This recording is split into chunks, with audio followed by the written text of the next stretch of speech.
e o futuro angustiar-nos. Só o presente é que nos realiza e transforma. Cada dia é o início de uma vida nova para quem sabe viver. Cada dia, o seu fardo, cada momento, o seu dom. Fique nessa certeza, fique com Deus, com paz e bem, e o amor também. Santa Cecília FM apresentou Momento de Reflexão com o Frei Rosântimo. Santa Cecília FM.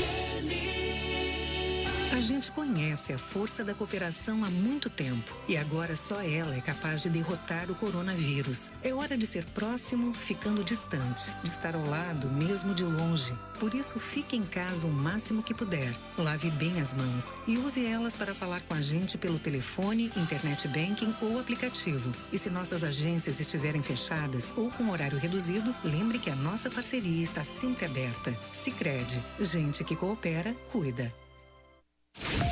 Começa agora CDL no ar, aqui na Santa Cecília FM. A apresentação, Roberto César. Oferecimento Sicredi, gente que coopera, cresce. 6 em ponto, boa noite para você. As informações do comércio e as principais notícias do dia. CDL no ar, uma realização da Câmara de Dirigentes Lojistas CDL Santos Praia. Comentaristas e a sua participação pelo WhatsApp. O WhatsApp da Santa Cecília FM é o 99797-1077. Se você perdeu o programa, pode ouvir a qualquer hora do seu dia no Spotify. Estamos ao vivo com imagens aqui do estúdio em facebook.com/Santa Portal. A produção é da Elaine Brazão. Boa noite, Elaine. Boa noite, Roberto, bancada e ouvintes. Comentários de Nicolau Obeide, empresário, presidente da CDL Santos Praia. Antônio Carlos Gonçalves, o Fifi, engenheiro, presidente da Prodesan. E João Vilela, empresário e advogado. Hoje já tivemos a ocorrência de ventos ao longo do dia, principalmente na parte da manhã. E agora à tarde, temperatura na marca de 32 graus na estação inverno. Inverno? E para amanhã, Elaine Brazão, como fica o tempo? A previsão para amanhã é de sol com... Meu Deus. Desculpa. A Elaine, sabe o que é que a Elaine Brazão? Ela só dá notícia ruim, quer ver? Notícia ruim que ela vai dar pro final de semana a notícia ruim. Vai estragar tudo, quer ver? Exatamente. Sol com pancadas de chuva de manhã e muitas nuvens à tarde. Eu falei. À noite o tempo fica firme, pelo menos. A nuvem negra tá em cima da cabeça dessa menina. E as temperaturas? Mínima de 16 e máxima de 21. Vai cair 11 graus? Não, 10, porque a previsão de hoje era 31 graus, né? Mas fez 32. Tá, então 11. O realizado é o que importa. E no mercado financeiro, o que o mercado financeiro realizou no dia de hoje? A Bovespa subiu 2,05% e fechou o dia 99.769 pontos. E o dólar? O dólar caiu 0,71 e encerrou o dia R$ 5,34. No CDL no ar, você fica sabendo que a Baixada Santista apresenta queda na transmissão do novo coronavírus. Apesar da boa notícia, a população não deve relaxar e manter todos os cuidados necessários para prevenir o contágio. Daqui a pouco, o boletim atualizado da cidade de Santos com a Tatiana Aldi. Viaduto Alemoa é inaugurado e liberado para o tráfego na saída do Porto de Santos. Passarela que interliga os bairros Chico de Paula e Alemoa também foi inaugurada. Fundador da Ricardo Eletro é preso em São Paulo. O empresário Ricardo Nunes é acusado de sonegação de impostos e lavagem de dinheiro. Futebol. O Campeonato Paulista vai voltar no dia 22 de julho. Oba, os jogos serão nas cidades que estão na fase amarela do Plano São Paulo e sem a presença de torcida. Incêndio atinge favela na zona norte de São Paulo. Segundo o Corpo de Bombeiros, 19 viaturas e 60 agentes foram enviados ao local para conter as chamas. Não há informação sobre vítimas. Novo ciclone mata uma pessoa e deixa mais de 300 casas danificadas. O fenômeno climático deixou um homem morto em Caxias do Sul, na Serra Gaúcha. após um deslizamento de 2 pedras grandes sobre uma casa. Pastor de Santos é cotado para o Ministério da Educação. Milton Ribeiro é pastor da Igreja Presbiteriana de Santos. Ele foi vice-reitor do Mackenzie e no ano passado foi nomeado para a Comissão de Ética Pública da Presidência da República. E tem muito mais nesta quarta-feira, 8 de julho de 2020. O Jornal CDL está no ar. Você está ouvindo CDL no ar, uma realização da Câmara de Dirigentes Lojistas, CDL Santos Praia. Rapaz, eu olhei ali no Facebook, já tem ouvintes, nossos clientes estão aqui. Nicolau Obeide, boa noite para você. O novo viaduto Alemoa e passarela para pedestres, passarela, são inaugurados em Santos, Nicolau. É o segundo viaduto na cidade que fica pronto e já está entregue à população. Boa noite, Roberto. Boa noite, João. Fazia tempo que eu não fazia um programa com o João aqui, João né? Vilela? Fazia tempo. E presencial, que bom. Você fazia com o seu diretor financeiro os programas juntos. Depois vocês... nos separamos. Separaram. Agora nós voltamos. Ai, que delícia. Boa noite, Fifi. Tá aí na live hoje. Eu até perguntei para ele se ele penteou o cabelo, escovou os dentes para ficar na live. Penteou o cabelo. Hoje já tá com aquele pijamão, né? Não. Ele tá arrumado, porque ele tá bonito, de camisa amarela na live. Pena que o pessoal não pode ver na live. Mas ele tá falando alguma coisa aí, não sei o que ele tá falando. Ele tá rindo. Tá murmurando. Boa noite aí aos ouvintes. Boa noite aos ouvintes da Santa Cecília, CDL no ar. É um prazer estar aqui mais uma vez. Graças a Deus, nosso programa está repercutindo a cidade toda. Verdade. Eu tenho ouvido muita gente falar do programa. Queria mandar um abraço aí para o César, taxista. Opa! Aquela turma, o Jefferson, o César, eles são muito parceiros, né? A gente está presente em todos os carros dos nossos amigos. Eles estão sempre na sintonia. E o César agora, ele virou meu agente comercial. Ah, é? Porque esses dias uma senhora queria comprar uma webcam e indicou minha loja, ela foi lá e comprou. Um repetidor, aliás. Um roteador. Ele foi lá hoje, o marido dela. Obrigado, hein, César? Depois eu mando a comissão. Bom, isso. Mas, então, essa inauguração do viaduto era muito esperado, né? Essa reforma da entrada da cidade era uma obra muito esperada, né? O Fifi sabe dizer melhor que eu não sei se essa parte é da prefeitura, ou é verba do Estado, ou é verba federal. Ecovias, essa daí. Porque tem uma parte depois que é do Estado, né? Depois eu acho que tem uma parte que é federal. Se eu não me engano é o viaduto de São Manuel, não é isso, Fifi? Eu acho que é isso mais ou menos. Esse viaduto, boa noite a todos, prazer estar no programa novamente. Esse viaduto foi entregue hoje, faz parte do pacote da Ecovias. E ele é a saída da Alemoa Industrial. A Alemoa Industrial tinha a entrada e saída no mesmo viaduto. Agora ele passa a ter um viaduto para saída exclusiva, o que vai, de certa forma, aliviar muito o trânsito daquela região, que é a entrada do Porto de Santos, é a única entrada para o Porto de Santos. Ou se dá ali através do viaduto da Alemoa, ou se dá através da Cristiano Ottoni, e entrando na Martins Fontes, que não é a melhor opção. Agora, o viaduto que o Nicolau está falando lá, que liga a Bom Retiro ao São Manuel, ele está sendo executado pela Prefeitura de Santos com verba do governo federal.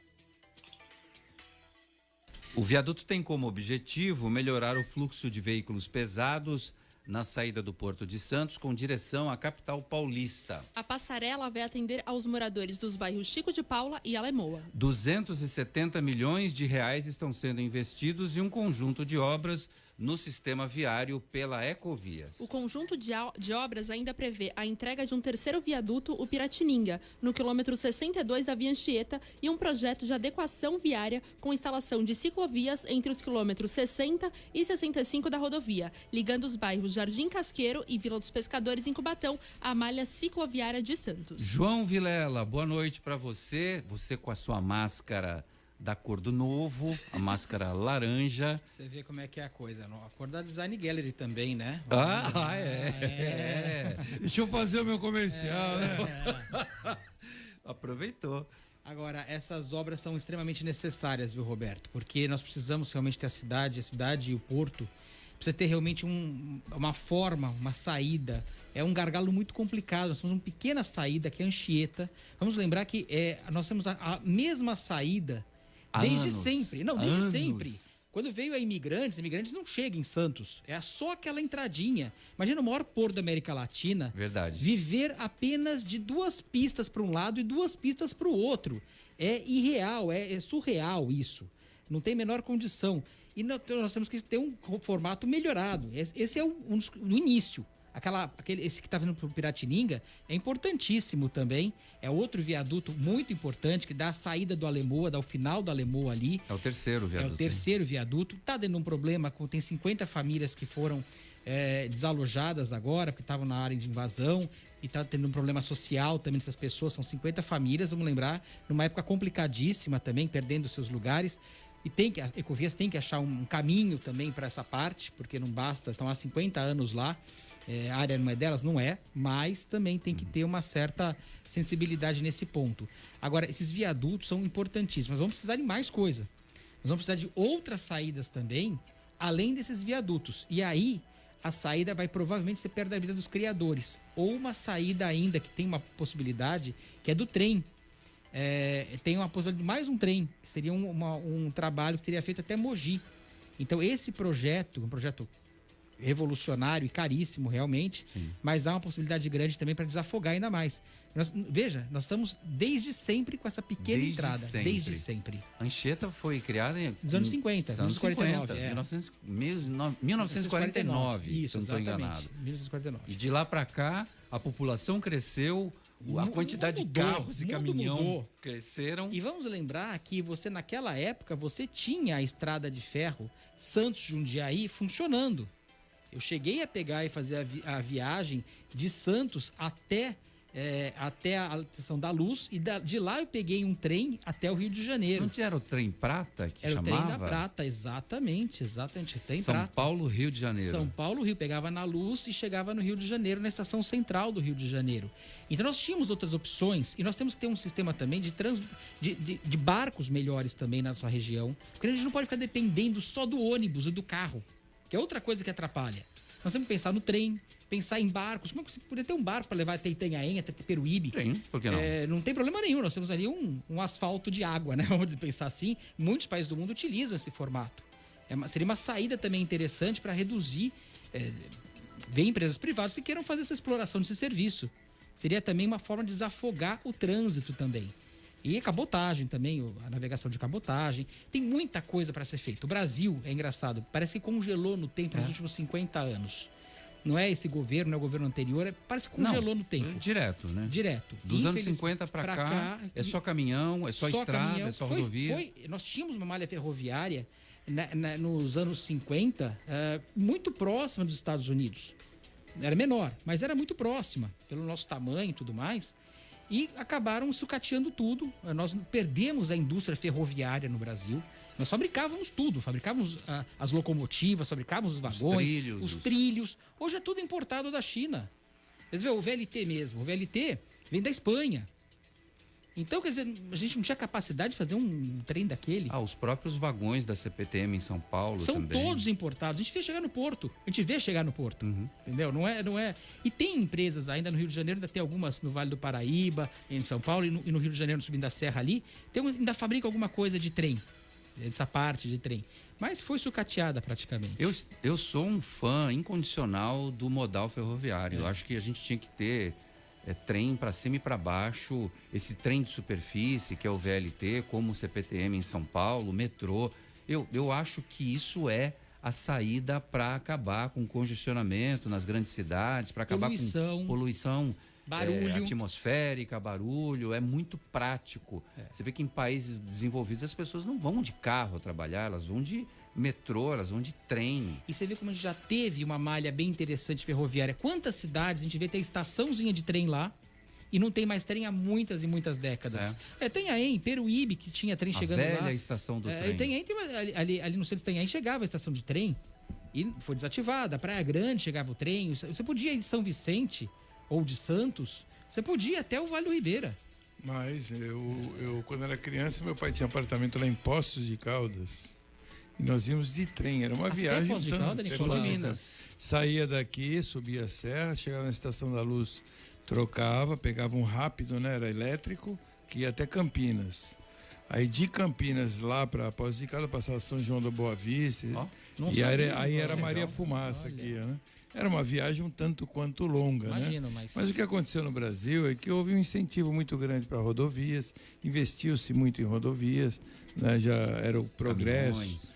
E o modal rodoviário foi o que foi escolhido, o padrão. Erramos, eu acho que desde a época de Juscelino Kubitschek, né? Que ele resolveu vir industrializar o país, e erramos. E hoje, para reverter esse quadro, é muito difícil, então teremos que criar estradas de ferro. Parece que no interior do Brasil, mais para o lado do norte e nordeste, está se fazendo muita estrada de ferro. Mas estrada de ferro que uma composição transporta, perto de caminhões, você precisa de inúmeros caminhões para transportar a mesma coisa do que transporta. E o custo se paga. Não, historicamente, se dilui ao longo da vida. O Barão de Mauá tentou fazer, que fez essa estrada Santos-Jundiaí, foi Barão de Mauá, isso na época do Império, Dom Pedro II. Vamos lembrar disso. Ele tentou fazer várias e foi travado. Realmente, naquela época já tinha uma forma que não queriam fazer a melhor forma para o Brasil, não queria o avanço. A gente sabe que no Brasil foi proibido livros, por exemplo, de editar livros, foi proibido faculdades. Nós tivemos um cerceamento de cultural e de tecnologia muito grande durante 500 anos. Vamos lembrar que só depois da República que começou a ter alguma coisa. E só depois dos anos 50 teve uma industrialização mais forte. Então nós fomos cerceados da possibilidade de ter faculdades, livros, bibliotecas durante toda a época do Império. O Império acabou muita coisa no Brasil também. Então a gente defende o Império, mas eu vou te falar, historicamente atrasou muito. Na live no Facebook, o Luciano Abílio cumprimentando a todos, o Marcelo Meneghelli em letras de caixa alta, grande abraço a todos, estou por aqui. O Luciano Abílio, em relação à notícia que a gente deu do fundador da Ricardo Eletro, diz assim: o próximo que a Polícia Federal vai fazer uma visitinha deve ser o dono da Havan. Ninguém cresce tanto da noite pro dia. O do Ricardo Eletro, se não me engano, não foi Polícia Federal. Foi Polícia Estadual, foi a Polícia de... Foi Polícia, Nicolau. Não, foi Minas, foi impostos, né? Já chegamos na lavagem notícia... de dinheiro e impostos que ele estava devendo. Já vamos sonegação, né? Já vamos trazer os detalhes desta notícia, Nicolau Obeide. O Jordan William, boa noite, eu não aguento mais as coisas tão caras nos supermercados, inclusive os das cestas básicas, arroz, feijão, leite e parte dos frios, então nem se fala. Um abraço a todos da bancada. Carla Marques está por aqui, a Marisa Gomes Negro, boa noite, Nicolau e participantes, e o Carlos Roberto Silva. O governo incentivou a compra de caminhões há alguns anos atrás, agora tem que segurar o rojão. Tem muito mais gente por aqui. Um beijo aí para Marisa. Marisa é vice-presidente da federação, foi presidente da CDL Bertioga várias vezes, e um beijão, Marisa. Boa noite, presidente. Marisa. Fundador da Ricardo Eletro é preso em São Paulo, acusado de sonegar 400 milhões de reais. O empresário Ricardo Nunes, um dos fundadores da rede varejista de eletrodomésticos Ricardo Eletro, foi preso na manhã de hoje na operação Direto com o Dono, deflagrada pelo Ministério Público de Minas Gerais, em parceria com a Secretaria da Fazenda Mineira e a Polícia Civil. Nunes foi preso no estado de São Paulo. Ele é acusado de sonegação de impostos e lavagem de dinheiro. Segundo o MP, a operação apura a sonegação de cerca de 400 milhões de reais em impostos que deveriam ter sido pagos ao estado de Minas Gerais ao longo de 5 anos. Também são investigados outros empresários do ramo de eletrodomésticos e eletroeletrônicos.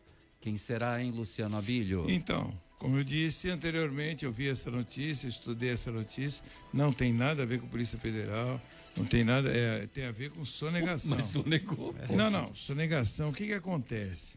Essas grandes lojas acontecem como até aconteceu com o da Multilaser, o Ricardo Felder, né, que poderia ser ministro, ele tem aqui o estado de São Paulo ficou devendo 95 milhões para a Multilaser. E ele tem uma dívida de ICMS de 3 milhões. Ele estava esperando essa dívida dele entrar em precatórios para pagar com a moeda podre, que é a moeda precatória. Vai saber o que aconteceu lá em Minas, numa dessas é a mesma coisa, está devendo muito para a empresa, o próprio Estado está devendo, e a empresa não paga o imposto, tentando fazer um jogo de... Agora, isso é uma pressão. Isso é uma pressão que acontece de governo para governo. Existe uma pressão nesse sentido. Porque a empresa Ricardo Elétrica é uma empresa que também já estava, né, entrando em uma situação complicada, situação de falência. Ele estava numa composição jurídica. Então, sonegação, o que você entende por sonegação? Sonegação é quando que você... não pagou. Não. Quando você cobra, né, sonegação, ela vira crime. Me corrija, João. Vira crime quando você cobra, Sonegou, não pagou. quando você recebe e você não paga. Sim. Isso é sonegação. Porque quando você simplesmente não paga e não recolhe imposto, é diferente. Por exemplo, o que é crime? Você desconta... Sonegação é você, o Roberto falou. Sonegação é você não pagar o imposto. não pagou, mas quando você recebeu a contrapartida. Não. Você pode, por exemplo, não ter recebido em contrapartida. A substituição tributária, por exemplo, você não paga.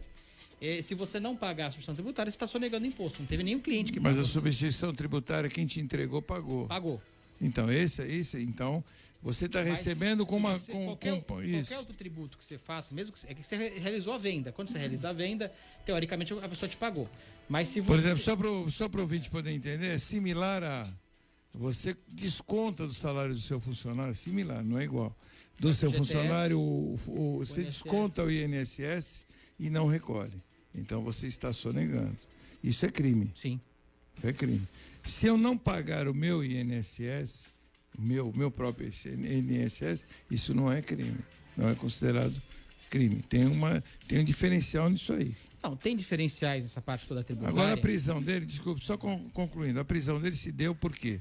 Porque ele escondeu patrimônio, ele tem parece que mais de 400 milhões em patrimônio, e escondeu, passou para nome de terceiros. Então, a polícia vem fazendo uma apuração e por isso que talvez a prisão preventiva. Isso é uma prisão de poucos dias. É óbvio que ele não vai ser preso, é mais para gerar impacto e pressão. Agora, é óbvio que vai acontecer algum acordo em cima disso aí. Eu fico triste quando eu vejo um empresário acontecendo isso, porque assim, joga na lama o nome do empresário. Isso poderia acontecer comigo, que eu sou microempresário, com o João, também que é um médio empresário, e joga o nome do cara na lama, às vezes por um fato, e a notícia às vezes não é dada de uma forma completa. E parece que o cara é um criminoso. Não é isso que vem acontecendo. Mas não se ofenda ou não se magoe porque foi um empresário que foi preso. Ele foi preso porque ele fez coisa errada. Na realidade, alguém alegou um fato ilícito, um juiz determinou a prisão e deveria estar fazendo como o Nicolau falou, de alguma forma tentando retirar o patrimônio do nome dele ou ocultar o patrimônio, que o grande problema é essa ocultação de patrimônio. Existem vários... O grande problema é que a nossa legislação é muito ruim. A nossa legislação tributária, ela é muito complicada. Ela tem várias nuances. E aí, cada um, às vezes, entende de formas diferentes também. Não estou justificando, porque o caso dele parece ser bem claro. Agora, existem muitos problemas. E tem muitas empresas também, especializadas, de advogados, inclusive na questão da elisão fiscal. Elisão fiscal é como se você não precisasse, legalmente, você sonegasse o imposto. É uma forma legal. Só que também tem nuances. Tem formas que se entende como uma fraude. É uma manobra, né? É uma manobra. Existem formas, existem. Só que você tem também esses problemas. Então, você quer ver um exemplo de elisão fiscal? Vamos lá. Posto de gasolina dentro do supermercado. Isso. Ele se acredita de ICMS da gasolina e abate no ICMS que ele paga. Ele não recebe o retorno. Entendeu? É uma elisão fiscal. Mas ela é legal, mas é imoral. Só que daí o dono do posto de gasolina, a competição fica irregular, que o outro dono do posto de gasolina que não tem supermercado, paga muito mais do que aquele supermercado está pagando pela gasolina. Então você tem uma competição também ilegal nesse ponto. Ilegal não, legal, mas que é cruel para quem é dono do posto de gasolina. É imoral. Né? É imoral. Ô, Fifi, o que você achou de tudo isso? Pelo menos a gente vai ficar livre do Ricardo ficar berrando na nossa orelha, pelo menos uma semana, 15 dias, sei lá quanto tempo ele vai ficar preso lá. Eu acho que o que o Nicolau falou, ele tem razão. Ele não está preso por causa da sonegação, ele está preso porque ele, de alguma forma, esquentou dinheiro, ocultou patrimônio. Esse é o principal motivo da prisão dele. Agora, eu concordo com o João também que a nossa legislação é muito confusa. Muito confusa. E eu percebo que a nossa justiça, em alguns momentos, ela é extremamente seletiva. Ela vai no alvo da vez. Ela não vai na sequência dos processos, infelizmente. e ela não tem prazo de ação. Você vê processos que se arrastam há anos e não são solucionados, e outros processos que são mais recentes que são solucionados, ou pelo menos têm andamento mais imediato.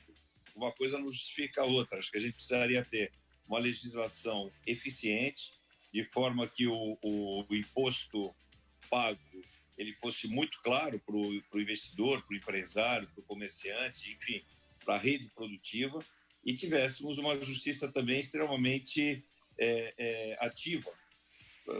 É desanimador você ver processos que às vezes se arrastam muito tempo, não tem solução, e a gente convive com o ilícito através de noticiários diariamente, e você não vê solução. O da vez hoje foi o Ricardo Eletro, amanhã vai aparecer outro, e a conclusão desses assuntos, como o Nicolau e o João falaram, vão surgir advogados especialistas que vão protelar essa ação, esse procedimento, e infelizmente a gente não vai ver uma solução tão rápida nesse caso e em tantos outros que existem. O nosso ouvinte participa aqui no Facebook, o Ronaldo Soares. João Vilela lembrou bem, FNV, Fábrica Nacional de Vagões, fechou. Vagões são tranquilos para montar, mesmo assim tudo acabou. Basta chapas de aço e os eixos, diz aqui. A Cris Santos está por aqui, dando boa noite. O mesmo faz a Catarina Obeide Dias Amâncio. Tá lá em Brusque, minha sobrinha. Tá lá, ó, Santa Catarina. Pelo se tá muito vento lá, diz que dá uma ventania tremenda lá. Catarina, conta pra gente, tem vento, tem frio, como é que tá por aí? Porque chegou lá primeiro, daqui a pouco vai chegar por aqui. Hoje, Santos agora tá com 28 graus, agora à noite, e vento quente. O Dário Villani, boa noite a todos, passei o dia todo tentando acessar o aplicativo da Caixa para realizar o pagamento de contas e até agora não consegui. O Dário, essa queixa é geral, a maioria das pessoas entrou os R$600, mas a pessoa não consegue pagar contas com esse dinheiro. Aí ele diz assim, é aquela velha tática, piora os serviços para depois privatizar, fica o registro. Tá bem bravo aqui o Dário Villani. No WhatsApp tem gente também participando. Tem participação do Fábio. Oi, Fábio, boa noite. Roberto, boa noite. Aqui é Fábio de Santos. Falando em posto de gasolina, queria saber se alguém já foi ver aquele posto de gasolina lá do Ferryboat, bem na travessia mesmo. A multidão que se concentra ali toda noite, todo mundo sem máscara, todo mundo bebendo dentro do posto, cadeira de praia, cooler, o pessoal entra lá dentro, compra bebida, enquanto todo mundo está fechado, ele pode estar aberto. Por quê? Obrigado, boa noite a todos. Olha, por que eu não sei, porque a pandemia não acabou, João Vilela. Acabou o dinheiro, a pandemia não.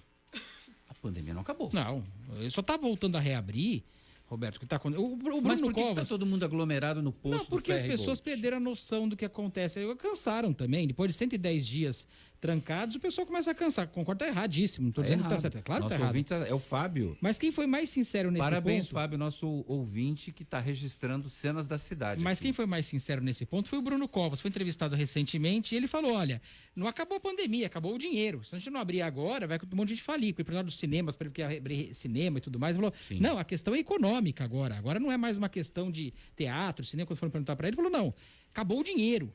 Se a gente não reabrir agora, não volta mais. Então vai acontecer as tragédias que a gente sabe que vai acontecer, mas a pandemia não acabou. Não fizemos trabalho bom nenhum. O Brasil, foi péssimo o trabalho do Brasil nessa pandemia, infelizmente, a gente sabe disso, em todos os estados, o país todo. Isso foi culpa de todo mundo. Na realidade, não é culpa de um governador ou de um... Todo mundo errou muito. Uns menos, outros mais, mas erraram muito. E o Brasil está nessa situação complicada. Ou seja... e o mundo também, né? O mundo, você vê, os Estados Unidos voltou a crescer de novo, a Inglaterra voltou a crescer de novo os problemas. Vai tendo. Infelizmente, isso vai e volta, infelizmente. Ô, Fifi, no Rio de Janeiro foi a festa da mexerica lá, com bares abertos e todo mundo à vontade, como se não houvesse amanhã. O Fifi tá aí. Do João, nesse sentido que o Brasil foi péssimo. O Brasil não é que o Brasil tenha sido péssimo. Se você pegar o índice de mortalidade no Brasil e no mundo, o do Brasil é abaixo do mundo. você pegar o índice de contaminados, o percentual de contaminados no Brasil, ainda não chegou a 0,5% da população do Brasil. Ocorre que as comparações que estão sendo feitas, elas são em números absolutos. Não dá para você comparar em números absolutos a população da Espanha com o Brasil. Não dá. Não dá para você comparar a Suécia com o Brasil. Não tem jeito. Que houve um desmando por conta do governo federal, não tem dúvida. Agora, não reconhecer os trabalhos que estão sendo feitos por alguns governos municipais é não querer enxergar a realidade. Santos é um caso típico. O índice de mortalidade em Santos é 3,4%.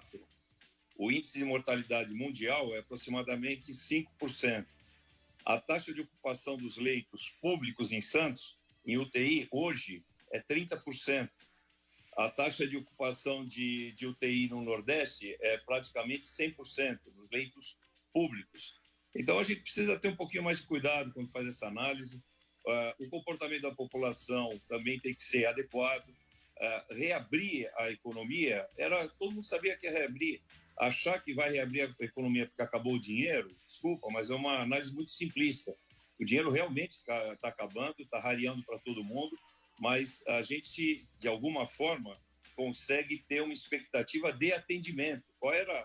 Qual foi o motivo do fechamento? E muita gente falou muita bobagem, querendo ir para a praia, achando que tinha que abrir tudo de uma forma desordenada. O objetivo era ter condições de atendimento à população de uma forma geral, ofertar leitos para que a população não passasse o constrangimento que algumas cidades do Nordeste, infelizmente, passam. Então, a gente precisa reconhecer os trabalhos também, quando eles são executados, de maneira a ver o que está sendo feito. Podem haver erros? Lógico que podem. É uma pandemia que nenhum dos habitantes da Terra viveu até então. Ninguém sabia como enfrentar esse momento tão difícil. Mas eu vejo que alguns locais eles conseguiram, sim, reverter uma situação de calamidade. O grande desafio é o equilíbrio da vida humana, o equilíbrio da economia, da condição do cidadão ter o seu ganho para poder se manter. Agora, existem algumas coisas que são extremamente inexplicáveis. Como é que o governo do estado analisa por região e na última semana tirou Itaquaquecetuba da faixa amarela e colocou na vermelha? Itaquaquecetuba está na região da Grande São Paulo. Ela está na zona leste de São Paulo, muito próximo da capital. Se é para fazer dessa maneira, a capital tinha que ter ido para a zona vermelha também. Se Itaquaquecetuba não tinha condição, São Paulo, a cidade, também não teria. E a nossa região, infelizmente, ela está sendo analisada de uma forma diferente. A nossa região deve passar para a faixa amarela nessa sexta-feira, mas ela já está nessa faixa amarela há algum tempo. E, infelizmente, não houve o reconhecimento do governo do estado. Uma outra coisa que me causa estranheza, como é que eles já começam com o campeonato de futebol, eles não têm propostas para outras atividades. Por que não se abre os parques públicos, que você tem condição de uso com maior tranquilidade, você está em ambiente aberto, e você me permite um campeonato de futebol? E qual a diferença de você fazer um jogo de futebol numa cidade que esteja na faixa amarela ou na vermelha se você não tem público? É o contágio do jogador quando chega na cidade? Tem algumas coisas que elas ficam meio difíceis de serem explicadas. E eu acho que falta um pouco também de flexibilidade nas análises, não nas atitudes, mas nas análises. Como eu falei anteriormente, essa situação é uma situação não vivida por ninguém. Então não existe uma receita de bolo que ela vai dar certo o tempo inteiro. Você vai ter que fazer correção de rota constantemente. A gente cansa de falar isso aqui no programa, ninguém sabe nada, absolutamente nada sobre essa doença. Olha, tem mais uma estreia no Dicas CDL no ar. Hoje a gente vai acelerar em alta rotação com o Christian Sérgio. Dicas CDL no ar. Alta rotação. Boa noite, Christian. Boa noite, amigos. Aqui quem fala é Christian Sérgio. Sou jornalista automotivo há 20 anos apresentando o programa Alta Rotação. E estarei aqui no CDL no ar para falar sobre o apaixonante mundo motor. Afinal, todo brasileiro é apaixonado por carros. E vamos começar com boas notícias, pois nem essa pandemia segura os lançamentos. A fábrica em Puebla, no México, retomou a sua produção no último dia 16. Com isso, as 16 fábricas da marca Volkswagen Passenger Car em todo o mundo retornam suas atividades. Segundo o setor de logística da montadora, somente para as fábricas europeias da marca, compram cerca de 100 mil peças diferentes de seus fornecedores. Embora a produção tenha sido suspensa por cerca de 6 semanas na Alemanha e na Europa e por cerca de 10 semanas na América do Sul, que incluem as fábricas de São Bernardo do Campo, Taubaté e São Carlos no estado de São Paulo, além de São José dos Pinhais no estado do Paraná, todas no Brasil, bem como as fábricas argentinas em Pacheco e Córdoba. Como resultado da pandemia, a fábrica do México retorna sua produção após cerca de 11 semanas. Todas as fábricas da China também retornaram à produção. E a Volkswagen lança agora o Nivus, que é o carro esperado desse mês. Um carro que promete ter bastante tecnologia, um inovador perfil e também mais jovem. O carro promete ser muito mais moderno. A Mitsubishi apresentou o seu Pajero Sport 2021 para a imprensa no último dia 16, de maneira remota, ou seja, através de uma live que foi transmitida no canal do YouTube da fábrica, que é o Mitsubishi Motors do Brasil. No mesmo dia também foi apresentado à imprensa e também por live o Volvo XC40 Plug-in híbrido, ou seja, mais um veículo híbrido que chega ao mercado nacional. E no final desse mês ainda serão apresentados a nova picape da Fiat, a Strada, que muita gente já viu, e o novo Arriso 6 da Chery. Esse é um modelo sedã. Bom, amigos, por hoje é só. E você pode acompanhar o programa Alta Rotação também todos os sábados às 9 da manhã na 103,7 FM. Um abraço, Roberto, a todos da bancada e aos ouvintes da Santa Cecília FM. Em breve eu volto com mais novidades do mundo motor. Até lá. Até lá, Christian Sérgio com a sua coluna Alta Rotação no Dicas CDL no ar. Você está ouvindo o Jornal CDL no ar. Uma realização da Câmara de Dirigentes Lojistas. CDL Santos Praia. E agora, a pergunta de 2,5 milhões de reais. Você sabe qual é a música?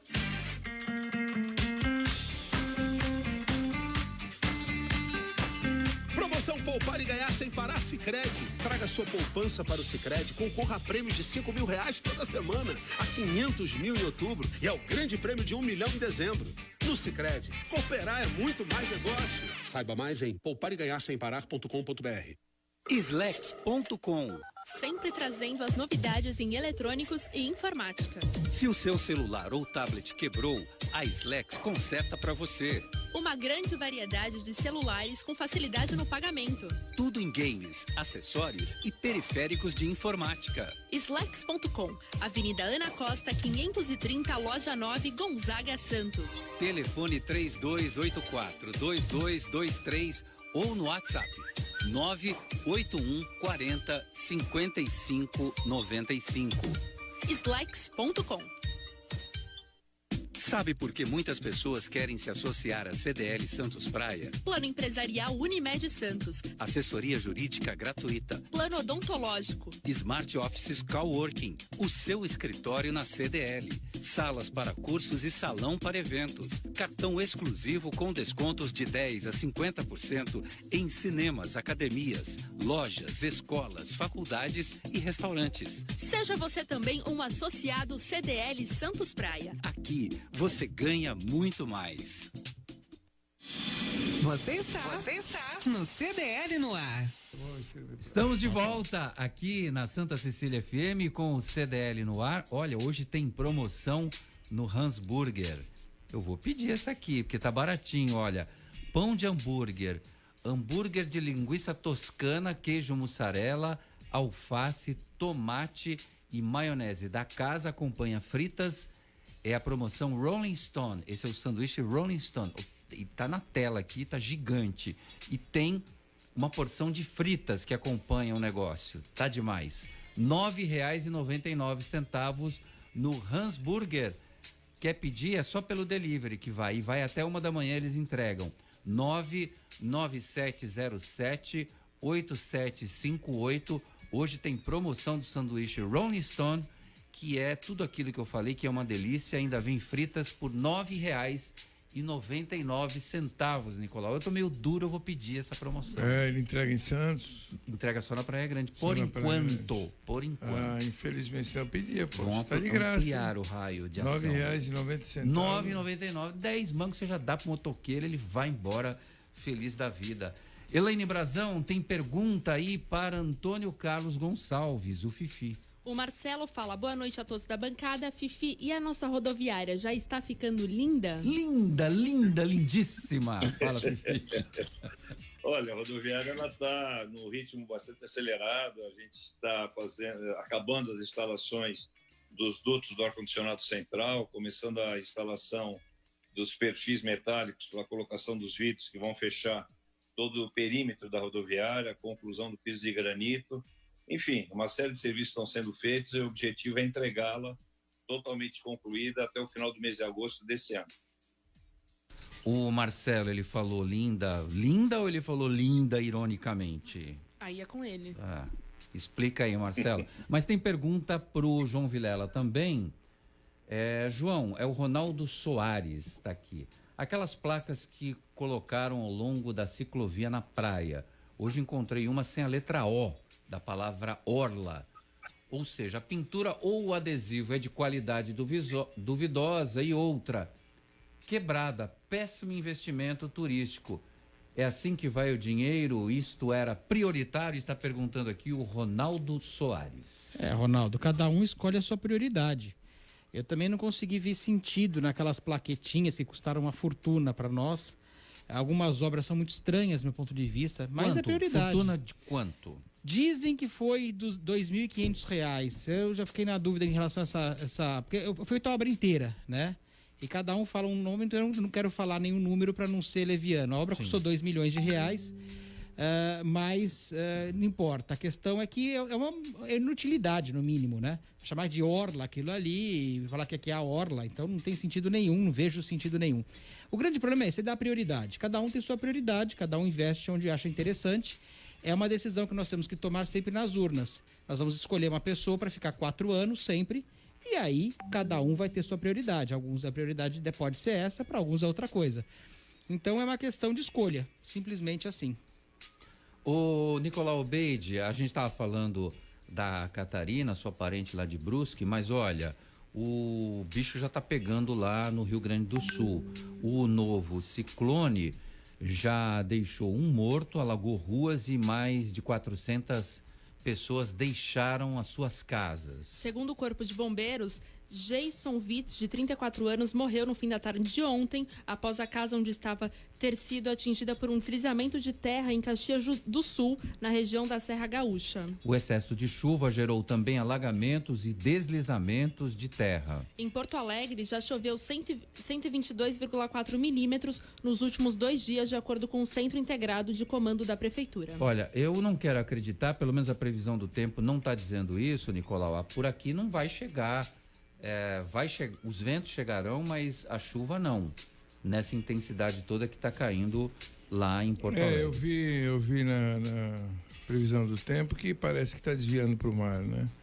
Ainda bem, porque nós temos muitas casas aqui em condições ruins, principalmente no Vale do Ribeira, né? Tem pessoas mais carentes. E aí, para aqueles lados lá de Ilha Comprida, ali é complicado, é mar aberto. Você tem casa ali, né? Tenho, e ali tem muitas casas ali que voam telhado, telha de amianto, e voa telhado, e voa a própria casa, né? Que não são casas bem estruturadas. E às vezes são pessoas mais carentes, né? Cananéia, Iguape. Então, eu espero que desvie realmente, porque um vento nessa velocidade, chegar a 120 km por hora, o estrago é muito grande. Falaram em 80 km por hora aqui na Baixada Santista. Isso. Mas não chegou a isso, né? Não creio que tenha chegado. Bom, mas ainda não passou. Essa previsão vai permanecer até quinta-feira. Hoje aqueceu bastante, né? Diz que é um encontro do ar quente que vem do norte, nordeste, com o ar frio que vem do sul. E nesse encontro é onde geram essas tempestades, né? E vamos ver. Eu torço para que não aconteça, né? Porque os estragos são sempre muito grandes. Tomara. O Dário Villani diz aqui, qualidade duvidosa ou vandalismo? A questão da letra O lá, porque também tem muito vandalismo. Também, sem dúvida. Ser humano anda muito. O vandalismo ele é demais, né? É. O vandalismo, o que se gasta, né? Na época que nós tínhamos os orelhões, eu fiquei impressionado com os números que na época até a Telefônica passava. Hoje o orelhão diminuiu muito, quase não existe. O que destruía daquele equipamento. E você sabe a região que mais destruía? Eu acho que o Fifi tem até esses números na época, porque ele era secretário de obras. Eu me lembro que ele me falava, onde mais destroem são nas zonas, nas áreas onde as pessoas precisam mais, que eram áreas mais carentes, onde necessitavam mais.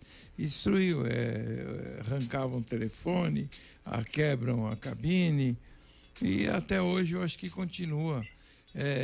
Escolas também, manutenção de escolas também é muito complicado, porque se faz muita manutenção de escola por coisas que destroem.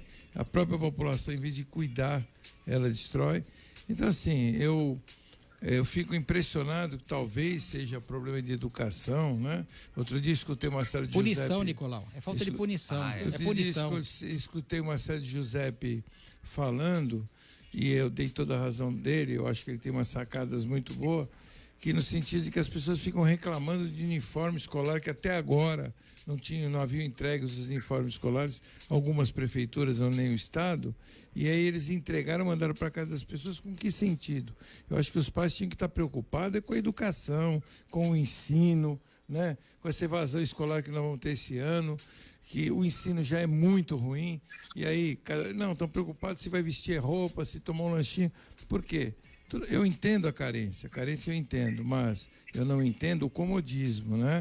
Então, assim, a criança, muitos pais e muitas mães querem mandar os filhos para o colégio, porque ele vai tomar o lanche, ele vai almoçar, ele vai jantar, vai vestir o uniforme, e eles se livram daquilo. Como eu vejo muitos pais, e não importa a classe econômica, até de classe mais alta, dá um celular para o filho, dá um tablet, que é para não encher o saco e deixar ele ali do lado, onde ele não está aprendendo nada. E uma criança dessa, quando ela cresce sem esse tipo de limite, ela não vai dar valor para nada, ela vai destruir. Que nem eu vejo na minha loja, entram mães e pais, mandam arrumar tablets, que a criança ficou nervosa e jogou no chão. Eu acho aquilo assim o fim do mundo. Então, assim, vai destruir um patrimônio público, vai destruir. Se joga no chão seu próprio, fica nervoso, joga no chão seu próprio celular, joga no chão seu próprio tablet, porque ficou nervoso no momento, crianças de 7, 8, 9 anos de idade. Você imagina quando se tornar um adulto, o que ele não vai fazer. Então, essa educação é que eu acho que falta, que nós só vamos controlar isso quando nós tivermos educação. Porque educação não é ensino, não, viu? Não. Educação não é ter um diploma, um canudo e falar, eu sou engenheiro. Isso é instrução. Isso é instrução, isso não é educação. Educação são coisas muito diferentes, e é isso que a pessoa acha que tem um canudo, foi para uma faculdade, tirou um diploma de qualquer coisa, ele acha que ele tem educação. Uma coisa não tem nada a ver com a outra, mas sabe bem rapidamente, esse vandalismo e o furto também. A gente viu dos quiosques que aconteceram, os quiosques agora nessa pandemia, os quiosques fechados, que os quiosques perderam relógios, levaram chapas, furtaram tudo deles lá. Quer dizer, eles sofreram 3 vezes mais, não podem estar abertos, tem a pandemia para complicar, não vai ter cliente, obviamente, não vai ter dinheiro, ainda são furtados. Além do vandalismo, nós temos o furto, que é muito grave na nossa cidade. Infelizmente, se furta tudo. Se furta portões, se furta placas públicas, se furta tudo. E nós temos que ter um trabalho mais sério nesse ponto para punir essas pessoas. Eu sei que a lei é fraquíssima nesse ponto também, mas nós temos que ter um trabalho melhor. Olha, eu quero acrescentar nessas duas coisas que o Nicolau e você comentou, João Vilela, que é assim, o mau caratismo das pessoas. Então tem muita gente recebendo auxílio emergencial, os R$600, pessoa que não deveria estar recebendo. Não precisa, recebe para comprar carne, para fazer os Eu canso de ver gente pondo no Facebook. Tu acredita que eu vejo gente pondo no Facebook? Legal, recebi, mostra o dinheiro e falando aí, essa grana vão fazer um churras. Ou seja, é a falta de cidadania, né? E solidariedade também, Nicolau, porque o grande ponto que a gente notou, que a gente colocou as máscaras, mas as máscaras de muitas pessoas caíram também. Nessa hora a gente viu como tem pessoas que caíram as máscaras, porque a gente vê a falta de solidariedade, a falta de zelo, a falta de realmente responsabilidade, a falta de comunhão entre as pessoas. Faltou muito nessa pandemia, a gente viu cair muitas máscaras e colocar, apesar das máscaras de pano, caíram várias máscaras. Mas eu vou falar uma coisa para você, que hoje eu até elogiei o Fifi, ele está aí, eu falo até ao vivo, pessoalmente, em relação a um vídeo que rodou aí do Marco Aurélio Mello, nosso grande Deus, né? O semideus, né? Semideus, ele tá acima de Deus. Tá acima de Deus. É um doce, semideus. E tem um vídeo que rodou na internet, ele falando de liberalidade econômica, né? De altruísmo. Ele falou que ele jamais na vida dele faria altruísmo com seu próprio salário, que o salário, ele não fala nem salário, ele fala subsídio. Então, assim, não tem salário subsídio. O Paulo Roberto Andrade, lá, da Band, que saiu. Zé Paulo de Andrade, desculpe. Zé Paulo Andrade, que eu gosto muito dele, é um senhor de 80 e poucos anos de idade. E quis parar a entrevista praticamente com ele, ficou de saco cheio, porque insistiu com ele 2 vezes. E hoje o Fifi falando na rádio, hoje na outra rádio, que nós também fazemos parte, falou exatamente sobre isso. Eles abriram mão de 30% do salário dele. Mas a questão não é o valor de ter aberto, ou porque doaram, né, fizeram doação, ele, o prefeito e todos os secretários e todos os nomeados. A questão não é o valor em si, sim o gesto. Eu acho que o gesto é que a gente tem que pregar o gesto, né, e vir de cima para baixo, para que todos percebam isso, que é o caso dos R$600. O caso dos R$600 que nós estamos falando agora, que o João falou, é em relação a pessoa vai e pega, porque fala assim, só tem um bando de ladrão lá em cima, um bando de ladrão no governo, para que eu vou deixar de pegar essa oportunidade? Se ele é ladrão também, tá tudo certo. Então, eu vou e pego. Não, a pessoa vai, eu vou e pego para mim, porque se eu não pegar, eles me roubam muito mais do que isso. Então, esse raciocínio, eu gostaria até que o Fifi falasse sobre isso, que eu acho que ele está querendo falar. Eu só vou dar um dado para o Fifi, o Ministério da Cidadania apurou que foram 500, até agora, né, o data qualquer coisa lá do governo está rastreando 583 mil auxílios emergenciais na mão de pessoas que não precisam desse dinheiro. Deve ter muito mais. E muita gente que vai às ruas, fora a corrupção, fora isso, fora aquilo, né, Fifi? Olha, Roberto, eu concordo com o que o Nicolau falou, isso daí se chama cidadania.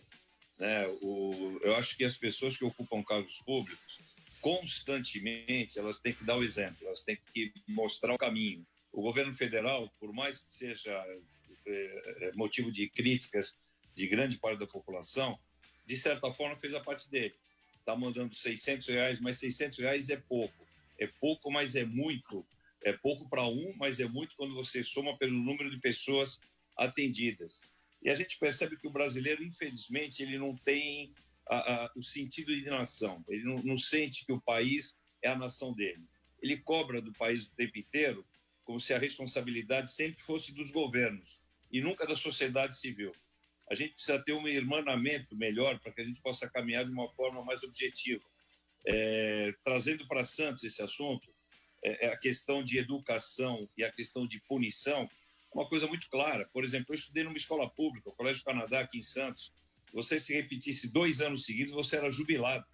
E por que você era jubilado? O que significava jubilado? Você não poderia mais estudar naquela escola pública. Você está estudando com dinheiro pago pela sociedade, com dinheiro de impostos. Você tinha qualidade no ensino, mas você tinha suas responsabilidades. Hoje em dia isso não existe mais. Saiu uma pesquisa no dia de ontem, as 10 melhores universidades da América Latina, 7 são brasileiras. 7. Dessas 7, as 7 são públicas. Agora eu te pergunto, qual o garoto que hoje está fazendo primeiro grau numa escola pública que vai ter condição de entrar numa universidade pública? Pouquíssimos vão ter essa condição. Porque, como o Nicolau falou, as escolas públicas, de uma forma quase que geral, elas se preocupam em dar uniforme, se preocupam em dar o transporte, dar a merenda, mas não dão a qualidade do ensino. É isso que a gente tinha que correr, atrás da qualidade. E na questão da educação, vocês estavam falando em vandalismo, aconteceu agora em Santos, a orla da praia de Santos, a iluminação da faixa de areia é praticamente apagada, porque roubaram os cabos. E aí você fala, mas a prefeitura não tem como fiscalizar? Não é competência da prefeitura, ela até põe, mas não é competência dela, é da Polícia Militar. E a Polícia Militar, quando pega um furto desse tipo, coloca o cidadão na cadeia, ato contínuo, ele sai. Então a nossa legislação é muito branda. A gente convive com vandalismo no Brasil, não é em Santos, é no Brasil. Querer trazer esse assunto só para Santos é um oportunismo muito grande, é no Brasil de uma forma geral. Você pega, por exemplo, os furtos de placas de bronze em cemitério. É um absurdo uma coisa dessa. Mas ocorre, a Polícia Militar pega, prende. Ato contínuo, o cidadão vai para a rua. Então, a nossa legislação é branda, a nossa base, em termos de educação, é totalmente ineficiente. A gente precisa evoluir muito nesses sentidos para que a gente possa se tornar uma grande nação.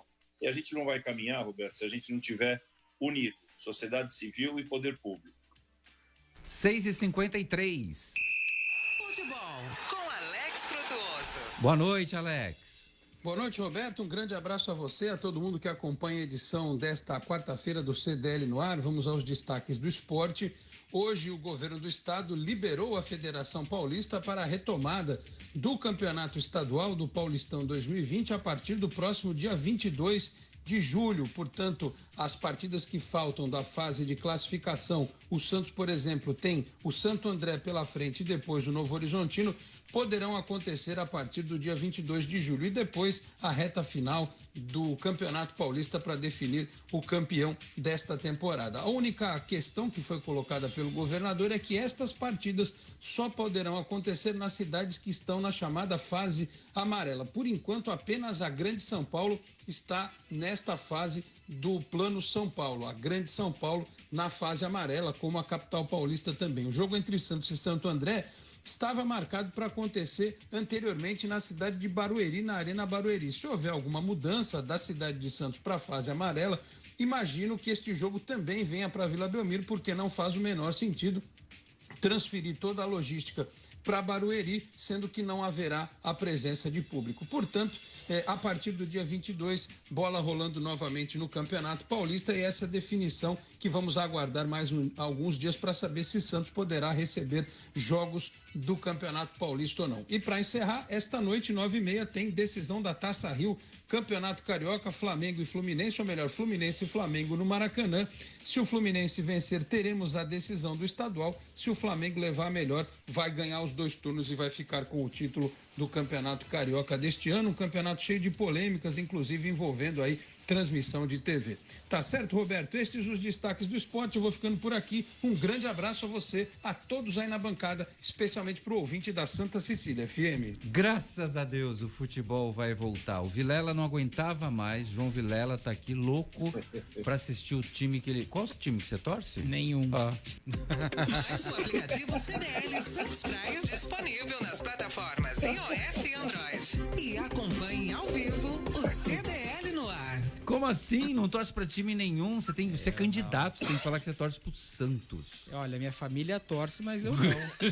Eu não torço pra time nenhum, Roberto. Sinceramente, eu fui uma vez no estádio de futebol com meu sobrinho, falei, não, vou começar a gostar. Não consegui gostar, infelizmente não é minha vocação gostar de futebol. Mas você gosta de outro esporte, basquete, natação, rugby, bocha, sei lá, tem vários esportes que eu gosto, não é? A questão não é essa. Mas quando eu fui assistir o jogo da Copa lá na CDL, chegou no metade, eu não queria nem mais ver nada, no meio da Copa. Você foi comer uma pizza, você falou, tava bom pipoca lá só, mas o resto, gosto, cada um tem o seu, certo, né? Gosto não se diz. Flávia Andrade está aqui. Boa noite a todos, programa ótimo, está dizendo aqui a primeira dama da CDL Santos Praia. Nós temos uma notícia aqui de última hora, claro. O TJD liberou a transmissão do jogo de TV hoje, Flamengo e Fluminense. Opa! Aonde vai ser transmitido, né? Liberou às 17h15 hoje. Às 21h30 será transmitido o jogo. Por onde? Flamengo e Fluminense. Acredito eu que seja pela Plim Plim. Pela Rede Globo. Fala o nome, eu sei que você é fora Globo, Globo Lixo. Fala, na Rede Globo. Globo Lixo, não. A TV que eu amo, que eu assisto a novela. Tchau, gente. Amanhã a gente bagunça mais o seu final de tarde. Você ouviu? CDL no ar. Uma realização da Câmara de Dirigentes Lojistas. CDL Santos Praia. Oferecimento Sicredi. Gente que coopera, cresce.